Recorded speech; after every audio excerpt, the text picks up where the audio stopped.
পিঠের ভেতরে ডাইনির সংসার। শীতের রাতে কুজো বুড়ি বসেছে পিঠে ভাজতে। পিঠে আমার মস্ত বড়, পেটটা যেন ঘর। আইরে তোরা আপন যারা, থাকিস না আর পর।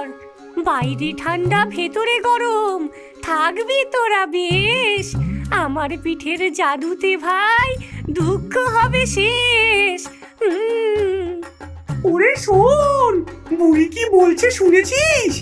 আইরে তোরা আপন যারা, থাকিস না আর পর। পিঠে আমার মস্ত বড়, পেটটা যেন ঘর। মানে বুড়ি আমাদেরকে পিঠের ভেতরে থাকার জন্য আমন্ত্রণ জানাচ্ছে গো। পিঠে আমার মস্ত বড়, পেটটা যেন ঘর। আইরে তোরা আপন যারা, থাকিস না আর পর। তাহলে আর দেরি কেন? চলো মন্ত্র পড়ে ছোট হয়ে যাই। অমনি তারা পিঁপড়ের মতো ছোট হয়ে পিঠের ভেতরে ঢুকে পড়ল।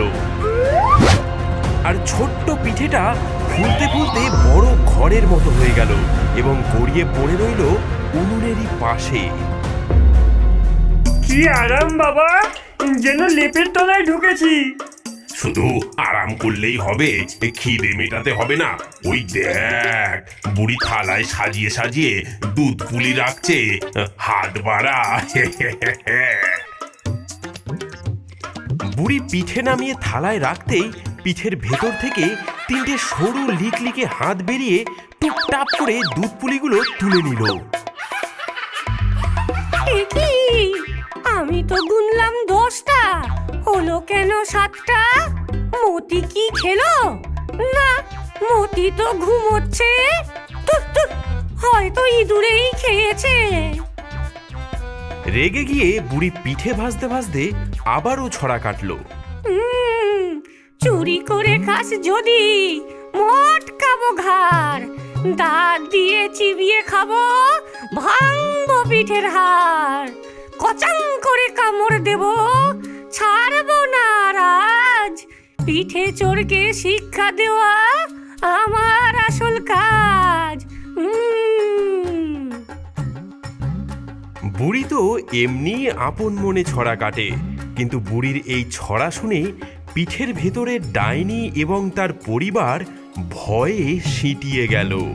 ওরে বাপরে, বুড়ি বলছে কি? বুড়ি বলছে কামড় দেবে। হ্যাঁ,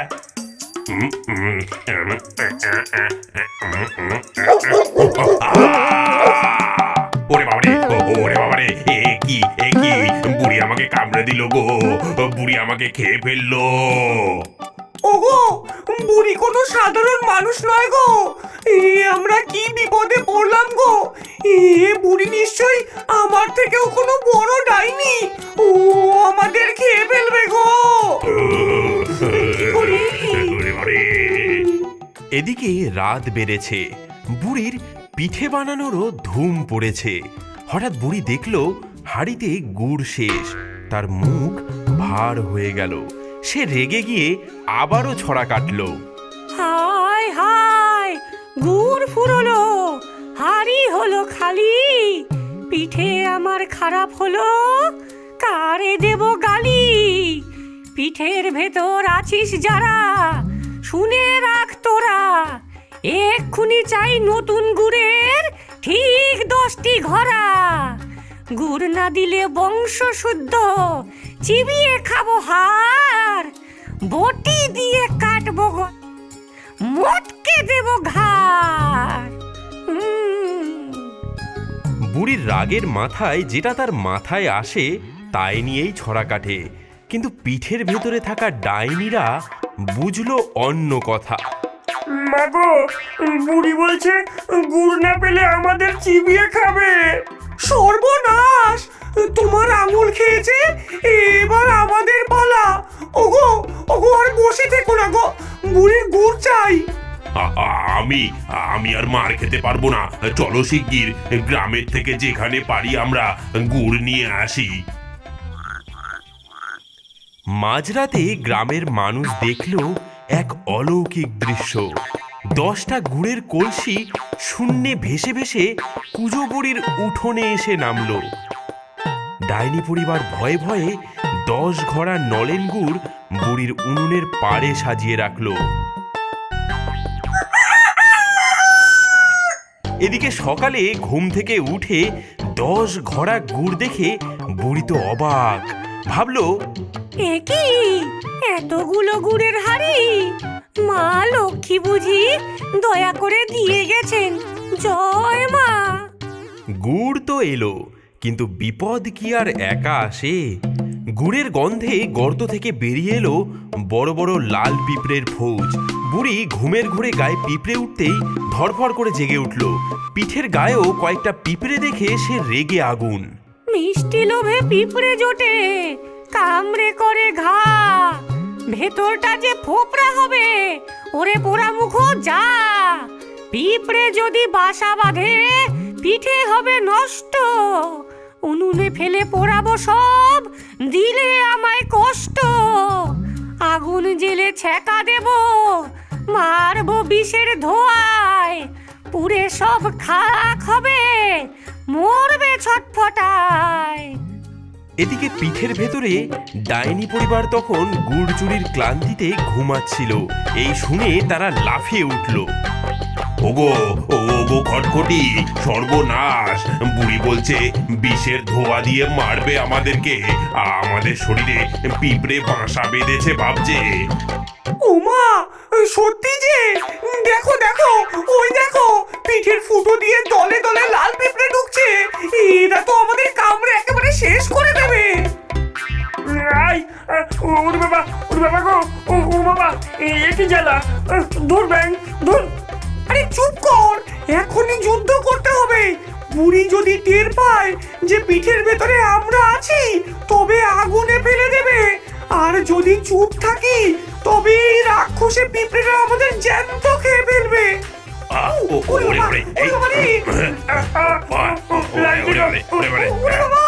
শুরু হলো এক অদ্ভুত যুদ্ধ। পিঠের ভেতরে 3 ভূত আর হাজার হাজার লাল পিঁপড়ে। ডাইনি জাদুর ফু দিয়ে পিঁপড়ে ওড়াতে চায়, কিন্তু পিঠের ভেতরে জায়গা কম।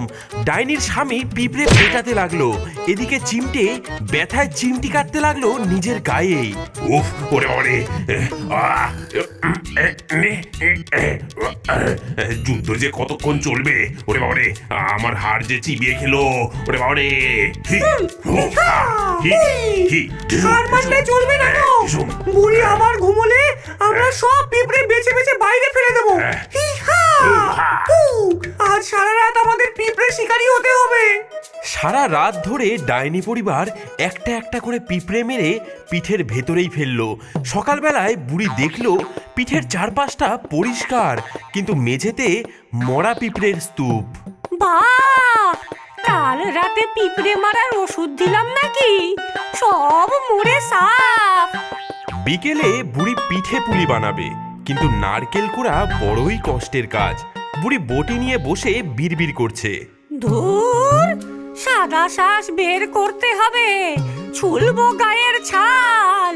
কুড়ুনি দিয়ে কুড়ে কুড়ে তুলবো পিঠের খাল। সাদা জিনিস না পেলে আজ রক্ষে কারোর নাই। কুড়ুনি দিয়ে ঘষে ঘষে করবো ছাল চামড়া খাই। পিঠের ভেতরে ডাইনি পরিবার তখন ঘুমাচ্ছিল। এই শুনে তারা লাফিয়ে উঠল। ওরে হারগিলে ওঠ!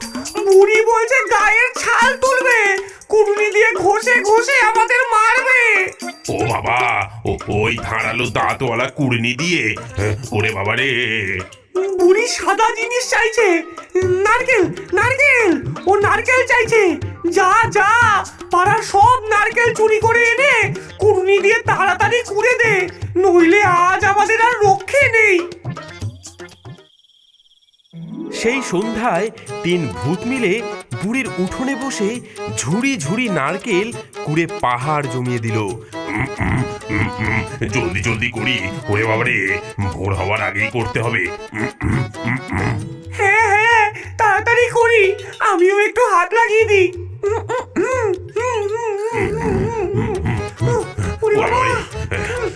ছাল চামড়া সব উঠে গেল। বুড়ি এসে দেখে অবাক কাণ্ড, কে এত সুন্দর করে নারকেল কুড়ে রেখে দিয়েছে। এবার চালের গুঁড়ো করার পালা। বুড়ির ঢেকিটা অনেক পুরনো, বুড়ি সেটাকে পা দিয়ে দেখছে নড়বড় করছে কিনা। চালগুলো সব শক্ত ভারী, ভাঙতে হবে হাড়।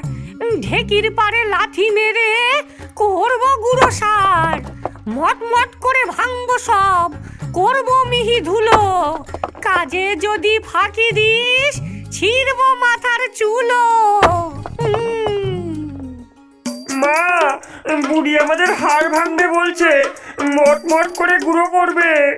ওরে ওরে চুপ কর, বুড়ি চালের গুঁড়ো চাইছে, আজ সারা রাত ঢেকি পার দিতে হবে। সারা রাত ধরে বুড়ির বাড়ির ঢেকিতে ধূপ ধাপ করে শব্দ চলল। জলদি করো জলদি, ওরে বাবা রে, আর কত কাজ করতে হবে।